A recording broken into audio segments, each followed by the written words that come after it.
Hello everyone, a very warm welcome to Ecoholics. I am Shruti Jha और आज हम एक बहुत ही अच्छा topic, indeed the good news, एक अच्छी सी टॉपिक पढ़ने वाले हैं, which is India to become $1 trillion digital economy by 2028। ये डेफिनेटली बहुत अच्छी न्यूज़ है हमारे लिए, क्योंकि डिजिटल वर्ल्ड जो है, डिजिटली जिस तरीके से ग्लोबल वर्ल्ड एक्सपोनेंशियली ग्रोथ कर रहा है, हमारा इंडिया भी उसका पार्ट है। ये जो है अब इस के थ्रू हम जानने की कोशिश कर रहे हैं। Introduction. India's digital transformation is driving its financial ecosystem towards a $1 trillion digital economy by 2028। अच्छा, अब डिजिटल इकोनॉमी क्या होता है? What do you mean by digital economy? तो अगर मैं बहुत ही सिंपल वर्ड्स में अब आपको बताने की कोशिश करूं, तो any economic activity which is happening online, right, that is defined as the digital economy. या फिर आप बोल सकते हो, अगर आप कोई भी मार्केट्स या फिर गुड्स और सर्विसेज का यूसेज कर रहे हो यूजिंग कंप्यूटराइज्ड मीन्स या using internet, that is known as digital economy. ठीक है, इसकी डेफिनेशन डेफिनेटली कोई बहुत ज्यादा टफ नहीं है, बहुत इजी और सिंपल से समझने की नीड है। Okay, now government initiatives and technological advancements like UPI and 5G are enhancing financial inclusion and boosting digital services in sectors like health, education and e-commerce। तो देखिए, जब हम डिजिटल इकोनॉमी की बात करते हैं तो कहीं ना कहीं we are also talking about financial inclusion, right. Financial inclusion means कि when you are including every single person, every single citizen of your country in contributing economically, right? And that way, if every person is digitally sound, उनको digital services use करना आता है, या फिर वो अच्छे से जो भी एक्टिविटीज है, इकोनॉमिक एक्टिविटीज है, वो डिजिटली परफॉर्म कर पा रहे हैं, तब कहीं आप जाके बोलते हो that yes we have achieved financial inclusion. और जिस तरीके से इंडिया में अभी ई कॉमर्स बढ़ रहा है और सारी एक्टिविटीज आप ले लीजिए, अगर आप फूड आइटम्स ले लीजिए अब, या फिर आप कोई भी एंटरटेनमेंट एक्टिविटीज ले लीजिए, या फिर आप ले लीजिए कि हम पेमेंट, मेन चीज अगर हम देखें UPI which is Unified Payment interface, वो इतना ज्यादा इंडिया में बढ़ चुका है कि अब कैश तो बहुत ही कम लोगों के पास होता है। मेजरली जो है लोग फोन पे हो गया, गूगल पे हो गया, भीम हो गया, इंटरनेट जो एप्स हैं उन्हीं को यूज करते हैं पेमेंट करने के लिए। Okay, now what is digital economy? So we are seeing the definition: an economy that focuses on digital technologies, right? Digital one, that is, it is based on digital and computing technologies covering all business, economic, social, cultural, etc. Okay, activities that are supported by the web means internet. Okay, internet का होना बहुत ही जरूरी है। आपको पता है, internet जब से आया है उसके बाद से सर्टेनली हमने एक इंडस्ट्रियल रेवोल्यूशन भी देखा, तो वहीं हम बोल सकते हैं कि एक हमने आर्टिफिशियल इंटेलिजेंस वाले भी जब जनरेशन में, हमने 5th जनरेशन में जब एंटर किया, वहां पे भी इंटरनेट जो है वो बहुत बड़ा कंट्रीब्यूटर है। ठीक है, अगर आर्टिफिशियल इंटेलिजेंस अगर हम आज सोच पा रहे हैं तो कहीं ना कहीं उसमें मेजर जो कंट्रीब्यूशन है वो इंटरनेट का ही है। Okay, and other digital communication technologies. Now अब ये जो टर्म है डिजिटल इकोनॉमी का, ये कब आया? तो it was first coined in a book the digital economy Promise and Peril in the Age of Networked Intelligence by author Don Tapscott in 1995। तो ये जो बुक है इनकी, इसमें जो है वो डिजिटल इकोनॉमी का सबसे पहले जिक्र किया गया था इन द ईयर 1995। तो हम काफी जो है वो पुरानी बात कर रहे हैं। Okay, now there are 3 main components of this economy. क्या क्या कंपोनेंट्स हैं? तो देखिए, ई बिजनेस। ठीक है, बिजनेस भी आजकल ऑनलाइन हो चुका है, हर चीज जो है वो ऑनलाइन हम मंगाते हैं, घर पे बैठ के हम अपना खाना और फूड ऑर्डर कर रहे हैं, या फिर कोई भी शॉपिंग है वो हम घर पे बैठ के कर रहे हैं। ठीक है, तो सारी चीजें जो है वो घर बैठे बैठे आपको सर्विसेज मिल रही हैं, चाहे आप वो ह्यूमन सर्विसेज भी ले लीजिए, अगर पार्लर सर्विसेज जैसे कि जिसमें अर्बन कंपनी आ गया। ठीक है, घर की आपको अगर साफ सफाई करनी है, तो काफी चीजें, इसका कोई एक लिमिट नहीं है। हर चीज जो है वो आजकल डिजिटली जो है वो ऑर्गेनाइज हो चुकी है, डिजिटली रिकॉग्नाइज हो चुकी है। इसलिए हम बोल रहे हैं कि डिजिटल इकोनॉमी जो है वो $1 ट्रिलियन पे टच हो रही है। क्यों? क्योंकि every single person is now digitally sound, और डिजिटल मीन्स हर किसी के पास है, राइट? तो डेफिनेटली इस लेवल पे इकोनॉमी को बढ़ना ही है। ओके,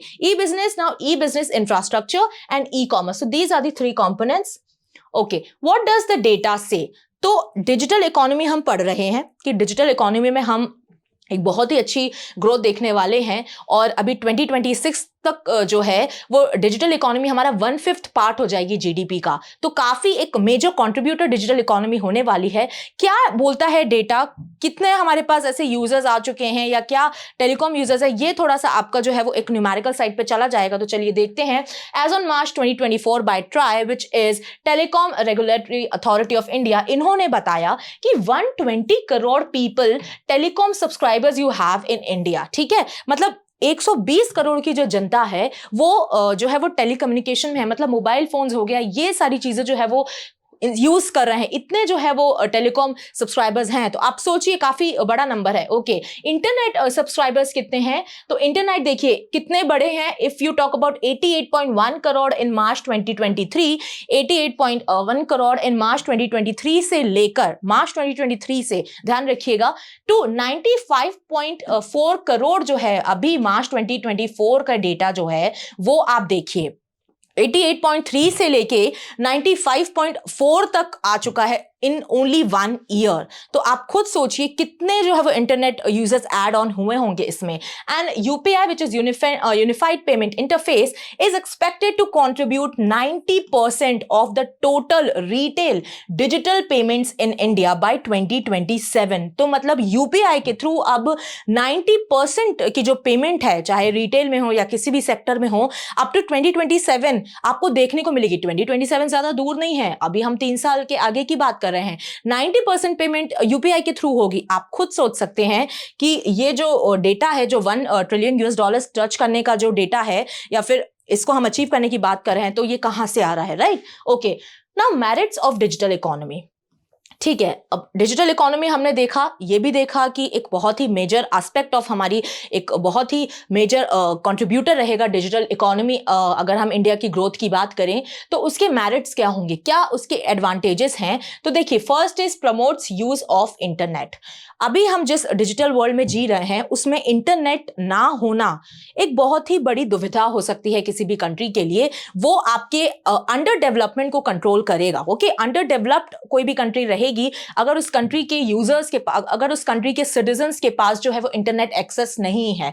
इसलिए डिजिटल इकोनॉमी जो सबसे फर्स्ट प्रायोरिटी पे जिस पॉइंट को कवर करती है वो है promotes use of the internet. तो यूज करने के लिए कि इंटरनेट आप किस तरीके से और यूज कर सकते हो उसको प्रमोट करती है। Okay, if you think about it, most of your daily work can today be done on the internet. Definitely, massive growth of technology and the internet that began in the US is now a worldwide network. तो US से use चालू हुआ था ये internet, जो भी facility थी वो यूएस से स्टार्ट हुई थी। ठीक है, अब पूरे वर्ल्ड वाइड में इसने इतना बड़ा ग्राफ क्रिएट कर लिया है, इतना बड़ा मार्केट कैप्चर करके रखा है कि now we people can not think our lives without internet. Okay, हर चीज, ठीक है, मैं सिर्फ एंटरटेनमेंट पर्पज से नहीं बोल रही हूँ कि सिर्फ एंटरटेनमेंट। अगर आप एजुकेशन इंडस्ट्री में भी देख लीजिए, काफी एस्पिरेंट्स जो है, people are studying on YouTube, people are using offline resource, online resources everywhere, क्योंकि घर बैठे आपको ये है फैसिलिटी मिल रही है पढ़ाई करने की। ठीक है,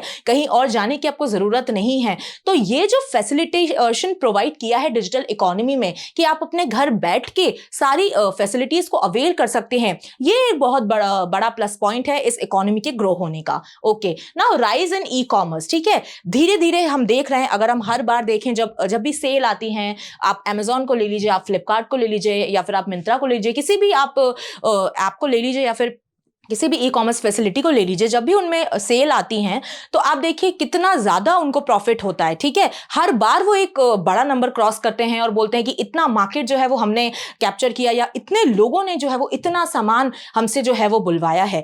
तो ये भी एक तरीके से बताता है कि किस तरीके से जो है वो ई कॉमर्स में जो है वो बढ़ोतरी हो रही है, क्या एक्सपैंड किस तरीके से ई कॉमर्स का जो मार्केट है वो कर रहा है। Okay, businesses that adapted and adopted the internet and embraced online businesses in the last decade have flourished. ठीक है, जिन्होंने भी इस फैसिलिटी को अवेल किया है उन्होंने काफी जो है वो एक तरक्की देखी है, काफी इंप्रूवमेंट देखा है अपनी मार्केट वैल्यू में। Okay, now digital goods and services. Okay, there is no need to visit your bank if you can do every transaction online. Okay, अब देखिए डिजिटल इकोनॉमी का एक सबसे मेजर जो एडवांटेज है वो ये है, पहले लोग जो है वो बैंक्स की लाइन में लगे रहते थे। अगर आपको कुछ भी अपना पैसे भी आपको अपने अकाउंट से निकालने हैं या फिर आपको अपने बैंक अकाउंट की अगर आपको स्टेटमेंट जो पासबुक होती है उसमें एंट्री भी करवानी है, तो आपको बैंक्स की काफ़ी लंबी लंबी लाइन में वेट करना पड़ता था। And the people who are like employed, they are doing jobs, तो उनके लिए काफ़ी मुश्किल होता है कि वो वीकडेज में जो है वो बैंक को विजिट कर पाएँ, ठीक है। तो ऐसे केस में जो है वो डिजिटल इकोनॉमी ने आपका काफ़ी साथ दिया है और आपको काफ़ी आपका काम आसान कर दिया है, ठीक है, क्योंकि बैंक्स की आज सारी फैसिलिटीज़ हम घर बैठे अवेल कर सकते हैं। कुछ भी हमको जो है वो अगर अप्लाई करना है किसी भी चीज़ का, फॉर्म्स आजकल जो है वो आ गए हैं। सर्टेन बैंक्स के इंडिविजुअल ऐप्स जो है वो लॉन्च हो चुके हैं कि आप घर बैठे उस ऐप में जाइए, अपने अकाउंट को आप स्टडी कर सकते हो, तो आपको बैंक जाने की नीड नहीं है, ठीक है। ये देखिए स्पेशली हमारे केस में तो नहीं, बट जो ओल्ड एज ग्रुप होता है, ठीक है, जो सक्षम नहीं है जाने में, उनको काफ़ी तकलीफें हैं, उनको बैंक जाना पड़ता है, तो उनके लिए ये एक तरीके से ठीक है। अगर उनको नहीं आता है तो उनके फैमिली में जो है वो कोई भी उनकी हेल्प कर सकता है जो इंटरनेट यूज़ करते हैं या फिर जो डिजिटली इकोनॉमी से अवेयर हैं। Okay, now transparency, this helps reduce the black money and corruption in the market and make the economy more transparent. Definitely ये एक बहुत बड़ा प्लस पॉइंट है डिजिटल इकोनॉमी का, क्योंकि हम कोई भी ट्रांजैक्शन ऑनलाइन कर रहे हैं, जिसको भी हमको डायरेक्टली भेजना है हम उसको भेज रहे हैं, ठीक है। मिडिल मैन का जो केस है वो यहां से बिल्कुल भी अब खत्म हो चुका है, ठीक है। तो जब मिडिल मैन का केस नहीं होगा तो करप्शन भी नहीं होगा। और इसी केस में जो डीबीटी है, जैसे जो हमारे गवर्नमेंट की जो डायरेक्ट बेनिफिट ट्रांसफर आप स्कीम ले लीजिए या फिर आप जनधन योजना ले लीजिए, तो ये स्कीम्स इसलिए इतनी ज्यादा जो है वो सक्सेसफुल हो पाई हैं क्योंकि डायरेक्ट बेनिफिशरीज के अकाउंट में जो है वो गवर्नमेंट ने सब्सिडीज डाली, पैसा डाला, ठीक है। तो वो काफी एक इंफॉर्मेटिव है और जो लोग हैं जिनको एक्चुअल जरूरत है उन तक पैसा पहुंचता है, वो एक बहुत ही इंपॉर्टेंट फैक्टर होता है। क्योंकि करप्शन में क्या होता है, जो आपकी कंट्री की ग्रोथ होती है वो बिल्कुल भी सही तरीके से नहीं होती, ठीक है, क्योंकि कैश फ्लो जो है वो गलत जा रहा है, ठीक है, जहां जाना चाहिए वहां नहीं जाता है। तो इसीलिए जो डिजिटल इकोनॉमी है उसका सबसे बड़ा जो एडवांटेज है वो तो ये है कि ट्रांसपेरेंसी आपकी मेंटेन हो रही है, right. Now demerits of digital economy, ठीक है, अगर एडवांटेजेस हैं तो डिसएडवांटेजेस भी होंगे, मेरिट्स हैं तो डीमेरिट्स भी होंगे इसके। तो देखिए सबसे पहला तो है लॉस इन एम्प्लॉयमेंट, ठीक है। अब हम आज अगर एआई की बात करें तो रोबोट्स की हम बात कर रहे हैं, एक ही robotic generation is going to come in future. तो जब रोबोट्स आएंगे तो वो ह्यूमन की जो कैपेबिलिटी है, ह्यूमन को जो है वो ओवरकम कर देंगे और ह्यूमन को रिप्लेस कर देंगे। सिमिलरली जो एम्प्लॉयमेंट, अगर हम डिजिटल इकोनॉमी की बात करें तो डिजिटल इकोनॉमी की वजह से भी काफ़ी लोगों की जॉब्स जो हैं वो चली जाती हैं, क्योंकि ये ऐसी चीज़ है ना, ऐसे मीन्स ऑफ आपके कम्युनिकेशन अवेलेबल हैं कि आप, ठीक है, आप डिजिटली उस काम को कर लेते हो जो काम वो पहले कोई पर्सन करता था, कोई ह्यूमन उस जगह एम्प्लॉयड था, आज वो काम जो है वो डिजिटल इकोनॉमी के मीन्स के थ्रू हो रहा है। तो कहीं ना कहीं लॉस इन एम्प्लॉयमेंट होगा। Okay, more we depend on technology, less we depend on human resources. Definitely this a major statement कि जितना ज़्यादा हम टेक्नोलॉजी पे रिलाई करेंगे उतना ज़्यादा हमारी ह्यूमन जो डिपेंडेंस है वो कम होती जाएगी, ठीक है। ह्यूमन डिपेंडेंस अगर कम होगी तो अनएम्प्लॉयमेंट जो है वो बढ़ेगा, ठीक है, क्योंकि लोगों की जॉब्स जाएंगी। तो ये एक बहुत ही बड़ा डिसएडवांटेज है डिजिटल इकोनॉमी का। Okay, lack of experts, digital economy requires complex processes and technologies to build the platforms, and their upkeep require experts and trained professionals, ठीक है।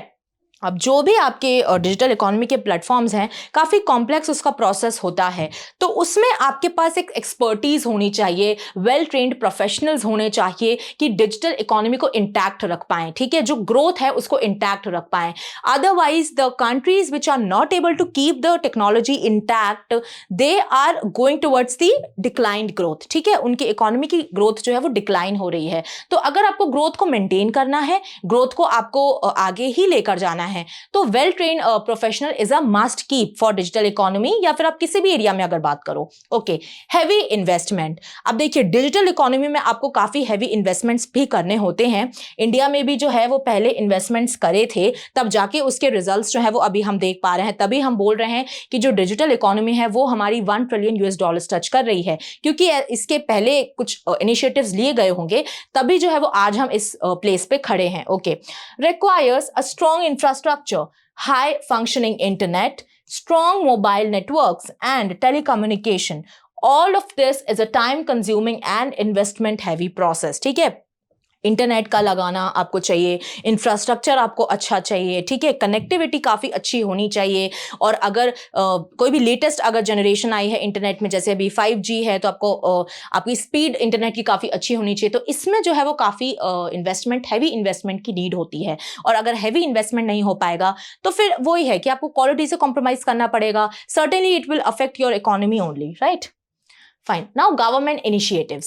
What are the government initiatives that the government has taken to promote digital economy initially, and also now also we are observing कि digital economy को हर तरह से support करने की government कोशिश कर रही है। इसमें सबसे जो major landmark अगर आप initiative बोलोगे तो वो हमारा Digital India होगा, जो कि 2015 में launch किया गया था by PM मोदी। और Digital India के बाद we have seen a massive growth in this sector। ठीक है, हर किसी को आप PM जनधन योजना ले लीजिए, ठीक है, आधार कार्ड जो है वो सबके बनाए गए कि भाई जो भी अकाउंट है उनको आपको कनेक्ट किया गया आधार कार्ड के साथ, कि सारी इंफॉर्मेशन जो है वो गवर्नमेंट के पास रहे। फिर आप डीबीटी ले सकते हो, डायरेक्ट बेनिफिट ट्रांसफ़र ले सकते हो कि बेनिफिशरीज के अकाउंट में जो है वो डायरेक्ट जो भी सब्सिडीज़ हैं, जो भी एक अमाउंट गवर्नमेंट देती है कोई भी बेनिफिशरीज को, वो डायरेक्ट उनके अकाउंट में जाए। ठीक है, तो ये सारी चीज़ें हैं। Okay, now digital India first we are seeing. Launched in 2015, this flagship program aims to transform India into a digitally empowered society and knowledge economy। ठीक है, डिजिटली आपको सिर्फ यूज ही नहीं करना है, कोई भी डिजिटल मीन्स आप यूज कर रहे हो, बट आपको नॉलेज भी होनी चाहिए कि आप क्या यूज कर रहे हो, क्यों यूज कर रहे हो, ठीक है, उसके पीछे का कोई रीजन है कि नहीं है। तो एक नॉलेज बेस भी जो है वो डिजिटल इंडिया के थ्रू क्रिएट किया गया। Okay, Focus is on enhancing digital infrastructure, improving online access to services and promoting digital literacy. Next is BharatNet.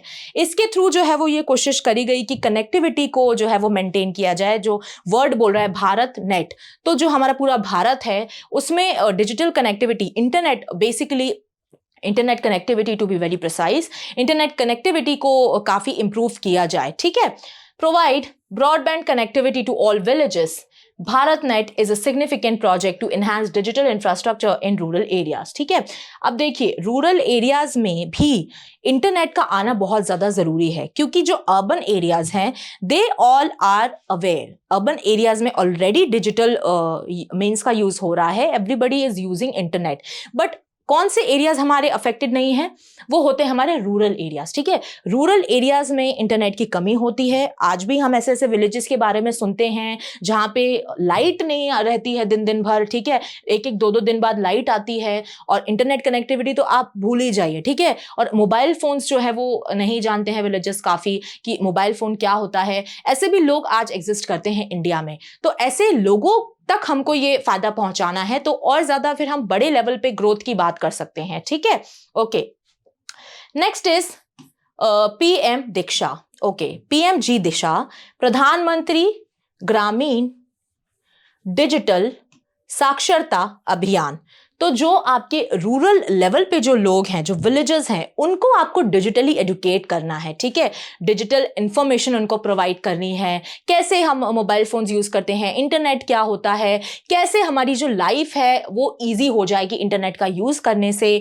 तो ये सारी जो चीज़ें हैं वो इस प्रोग्राम के अंडर करी गई। Okay, now aims to make 6 crore rural citizens digitally literate, enabling them to access digital services and participate in the digital economy। ठीक है, certainly अगर रूरल लेवल पे आप लोगों को एडुकेट कर रहे हो डिजिटली, तो वो आपकी इकोनॉमी में ही कहीं ना कहीं आपके लिए बेनिफिशियल होगा। ठीक है, क्योंकि हमारी रूरल पॉपुलेशन भी काफ़ी ज़्यादा है। Okay, fourth is digital payments initiative. इसमें आपका जो है वो जितने भी यूपीआई पेमेंट इंटरफेसेस हो गए, जितने भी आपके जैसे फ़ोन पे ले लीजिए, आप गूगल पे ले लीजिए, भीम ले लीजिए, ये सारे जो है वो इस के अंडर फॉल करेंगे कि पेमेंट्स जो है वो आजकल हर कोई डिजिटली कर पा रहा है। वो क्यों कर पा रहा है? इन्हीं इनिशिएटिव्स की वजह से। Okay, promotes digital payment systems through initiatives like the Digital India Payment System and various campaigns encouraging cashless transactions. Now, e-governance. Okay, e-governance which is electronic governance, ये क्या होता है? तो देखिए, अगर governance जो भी प्रैक्टिसेस सर्विसेज गवर्नमेंट अपने सिटीजन्स को प्रोवाइड करती है, वो अगर इंटरनेट के थ्रू होने लगे, ऑनलाइन इंटरफेस के थ्रू होने लगे, तो हम उस टर्म को बोलते हैं ई गवर्नेंस। ठीक है, जैसे कि एक एग्जाम्पल के थ्रू समझाती हूँ कि अगर हम कोई भी पहले अगर हमको लैंड रिकॉर्ड्स चाहिए होते थे या हमको अपनी प्रॉपर्टी से रिलेटेड कोई इन्फॉर्मेशन चाहिए होती थी, तो हमको जो है वो कलेक्ट्रेट ऑफिस के चक्कर काटने पड़ते थे। ठीक है, कि बार बार हमको जो है वो उनके जो भी पटवारी से मिलना पड़ रहा है या फिर जो भी लोग उससे एफिलिएटेड होते हैं उनसे हमको मिलना पड़ रहा है। ठीक है, हमारा काम जो है वो काफ़ी लेट होता था, टाइम पे नहीं हो पाता था। बट ई गवर्नेंस के आने से क्या है कि ये सारी चीज़ें जो डॉक्यूमेंटेशन है ये पूरा आपका ऑनलाइन हो चुका है। तो आप घर पे बैठ कि आप जो है वो अपना प्रॉपर्टी टैक्स फिल कर सकते हो, अपने लैंड रिकॉर्ड्स को चेक कर सकते हो, तो आपको आपका टाइम भी सेव हो रहा है और प्लस आप जो है वो इत्मीनान से अच्छे से एकदम ध्यान से अपने घर में बैठ के आप सारी चीजों को जो है वो देख सकते हो। ठीक है, तो ये एक ई गवर्नेंस का डेफिनेटली बहुत एक अच्छा स्टेप है और ई गवर्नेंस काफी जो है वो अब यूज में आ चुका है। Okay, various platforms like e district and e Seva provide online access to government services improving efficiency and transparency. Next is Pradhan Mantri Jan Dhan Yojana and direct benefit transfer. Okay, ये तो मैंने आपको बताया है कि जनधन योजना में किस तरीके से आधार कार्ड को लिंक करवाया गया और जो आपका डीबीटी था जिसमें डायरेक्ट बेनिफिट ट्रांसफर है, जो आपका टर्म बता रहा है डायरेक्ट बेनिफिट ट्रांसफर, डायरेक्टली जो है वो बेनिफिशियरीज के अकाउंट में पैसे डाले गए। Okay, now coming to the challenges, what are the challenges of digital economy? Certainly we are heading towards $1 trillion. काफी एक बड़े अमाउंट, मैसिव अमाउंट की आप बात कर रहे हो कि हमारी इंडियन इकोनॉमी अचीव करने वाली है अप टू 2028 और every year we are seeing the spike in the telecom users, subscribers and internet usage. But इसके चैलेंजेस क्या हैं? ठीक है, क्या और चैलेंजेस ऐसे हो सकते हैं जिनको हमको ओवरकम करना पड़ेगा कि हम जो एक सोच रहे हैं कि ये इकोनॉमी हमें हमारे लिए बेनिफिशियल हो सकती है वो वाकई में हो? Okay, cyber security risk. देखिए, ये जो रिस्क है वो बना रहता है जब भी आप कोई भी डिजिटल मीन्स का यूज करते हो, आप लैपटॉप यूज कर रहे हो, आप मोबाइल फोन यूज कर रहे हो, everything is prone to cyber security या फिर हैकिंग। ठीक है, कोई भी बंदा आपके अकाउंट को हैक कर सकता है या फिर गवर्नमेंट सिस्टम्स को हैक कर सकता है। हम रिसेंटली काफी न्यूज में देखते भी हैं कि अच्छी अच्छी कंट्री के जो गवर्नमेंट जो ऑफिशियल सिस्टम्स होते हैं वो हैक हो जाते हैं। तो that is not good for any country, क्योंकि आपकी सिक्योरिटी कहीं ना कहीं कॉम्प्रोमाइज होती है। Even if you take individuals को भी अगर आप ले लीजिए तो इतने इस जो अभी आप देखो स्पैम्स कितने आ चुके हैं। ठीक है, स्पैम कॉलर्स इतने बढ़ चुके हैं और हर एक सिटीजन्स को जो है वो अफेक्ट कर रहा है। ठीक है, क्यों कर रहा है? क्योंकि डिजिटली आप बहुत एक्टिव हो चुके हो। ठीक है, आपका जो नंबर है, काफी चीजें हैं वो बहुत ज्यादा जगह पे अब सर्कुलेट होती है, जो डेटा होता है वो सर्कुलेट होता है, तो उससे जो है वो साइबर सिक्योरिटी रिस्क आपके ऊपर पूरे टाइम बना रहता है। डिजिटल डिवाइड, ये देखिए रूरल और अर्बन के केस में ही एक तरीके से डिजिटल डिवाइड हो सकता है कि कुछ लोग हैं जो डिजिटली एजुकेटेड हैं, लिटरेट हैं, बट कुछ लोग ऐसे भी हैं जो डिजिटल मीन्स के बारे में कुछ भी नहीं जानते। ठीक है, ऐसे केस में जो है वो आपका डिजिटल डिवाइड क्रिएट हो जाता है, जो आपकी कंट्री के लिए बिल्कुल भी ठीक नहीं है। Next is skill gaps. Skill gaps मतलब वही चीज कि डिजिटली आप एजुकेटेड नहीं हो, आपके पास क्या होता है मोबाइल फोन कैसे यूज करना है, सर्विसेज कैसे अवेल करना है, ठीक है, कैसे आपको किसी भी ऐप में लॉग इन करना है, ये जो स्किल है डिजिटली जो भी सिस्टम है ये उसको चलाने की भी एक स्किल होती है। ठीक है, आपको आनी चाहिए। तो वो स्किल जो है वो अभी भी कुछ लोगों के पास मिसिंग है हमारी कंट्री में, तो वो स्किल गैप्स को भी फिल करना एक बहुत बड़ा चैलेंज हमारे लिए हो सकता है। Right, next is fourth one is job displacement. ये हमने पहले भी देखा, उसमें डीमेरिट्स में देखा था हमने कि एक तरीके से जो है आपका जॉब्स जो है वो एक तरीके से डिस्प्लेस भी हो जाता है ना। अगर डिजिटली आप काम कर रहे हो तो इधर उधर जो है वो कहीं ना कहीं से जॉब्स इधर से उठा के उधर भी हो सकती हैं। Right, okay, fourth point is fifth point is environmental impact. तो देखिए, जितना ज़्यादा आप डिजिटल मीन्स पे आप रिलाय करोगे, जितना ज़्यादा आप डिजिटल मीन्स को यूज़ करोगे, उतना ज़्यादा ई वेस्ट बढ़ेगा, इलेक्ट्रॉनिक वेस्ट बढ़ेगा। बैटरीज हो गई, लेड बैटरीज हो गई, जितने हम इतने बड़े बड़े आप टेलीफोन्स की बात करें, आप लैपटॉप्स की बात करें, तो ये जो ई वेस्ट है ना, ये जो है वो हमारे इन्वायरमेंट के लिए अच्छा नहीं है। क्योंकि या तो फिर आपके पास कुछ वेज हो इनको रिसाइकल करने के, है ना। अब रिसाइकल तो कैसे करोगे, अभी कोई वेस्ट तो ऐसे डिस्कवर हुए नहीं है, तो इसलिए ये हमारे इन्वायरमेंट के लिए बहुत ही एक गलत चीज है कि अगर ई वेस्ट बढ़ेगा, ऑलरेडी हम काफी चैलेंजेस एनवायरनमेंट को लेकर देख रहे हैं, ठीक है, अब एक और चैलेंज अगर ऐड हो जाएगा जिसमें ई वेस्ट आ जाएगा तो फिर बहुत ज्यादा मुश्किल है, ठीक है, environmental conservation. 6 point is market competition. अब डिजिटली हर कोई ग्रो कर रहा है, ठीक है, every single country is growing digitally और एक मैसिव लेवल पे ग्रोथ देखी जा रही है, तो हर जगह कंपटीशन बना रहता है आपके लिए। आपकी कंट्री को अगर एक अच्छी ग्रोथ देखनी है, एक्सपोनेंशियल ग्रोथ देखनी है, तो आपको कंपटीशन भी कहीं ना कहीं फेस करना होगा, और वो डिजिटल इकोनॉमी में एक बहुत बड़ा चैलेंज जो है वो है, right. So this was it for this session and this was yet a very important video guys, क्योंकि डिजिटल इकोनॉमी के बारे में हम जान रहे हैं और ये जो टर्म है कि अब हम $1 ट्रिलियन को अचीव करने वाले हैं, तो उसके लिए डिजिटल इकोनॉमी को समझना हमारे लिए काफ़ी ज़रूरी था। आई होप आपको इस सेशन के थ्रू थोड़ा बहुत समझ में आया होगा। Thank you for watching this video. Till then please subscribe to our channel Ecoholics. Till then पढ़ते रहिए, खुश रहिए। जय हिंद, जय भारत।